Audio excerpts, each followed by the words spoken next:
And US President Donald Trump has said that Washington is in very deep negotiations with Hamas and has urged them to release all hostages held in Gaza. Trump told reporters that the situation will be tough and nasty if Hamas continue to hold Israeli hostages. Hamas has so far maintained that it would release some hostages for a temporary ceasefire, while Trump has repeatedly said that he wants the release of all hostages. We're in very deep negotiation with Hamas. We said, let them all out right now, let them all out, and much better things will happen for them. But if you don't let them all out, it's going to be a tough situation. It's going to be nasty. That's my opinion. Israel's choice, but that's my opinion. They got to let them out.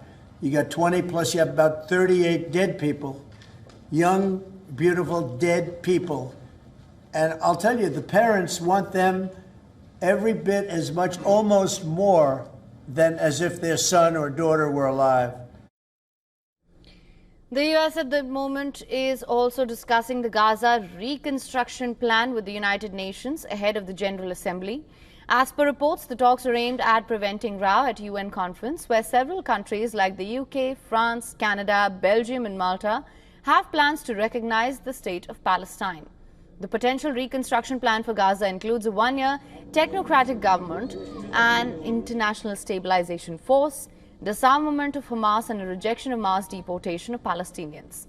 On Friday, Hamas released new footage from late last month showing two hostages alive in Gaza City.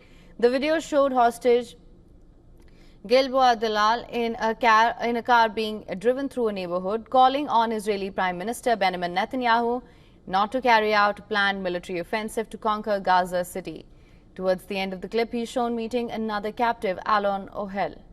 Meanwhile, Israel carried out another strike on a 14-story building in Gaza City. Residents in the city said Israel had bombed several high-rise towers on Friday.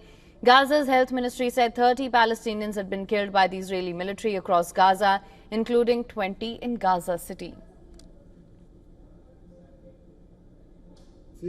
I live on the 11th floor, and we have a neighbor who lives on the 8th floor. He received a call from Israeli intelligence telling him to evacuate the tower within 10 minutes because it would be bombed. He told him he will get back to him in 10 minutes. He called him again after 15 minutes and said everyone should evacuate as they intend to target the whole building. We ran away, gathered our belongings, and came here. The Israeli military claimed that building they struck was used by Hamas for surveillance and planned ambush, and steps are being taken before the strike to mitigate harm to civilians. The military also accused Hamas militants of using other high-rises and has said it would carry out precise targeted strikes on Hamas infrastructure in the coming days.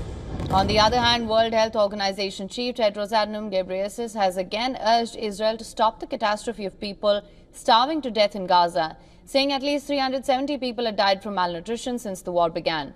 Tedros said the lack of food and clean water and cramped living conditions were leaving people with weakened immune systems exposed to more disease. Parallel to the offensive in Gaza, Israeli actions continue to draw anger from countries and people alike. In one such incident, pro-Palestinian protesters disrupted the 11th stage of the Volta a España cycling race in Spain, in opposition to the participation of Israeli cycling team. Reacting to the incident, Israeli Prime Minister Benjamin Netanyahu praised the country's cycling team for not giving it to hate and intimidation. For latest news, download the WION app and subscribe to our YouTube channel.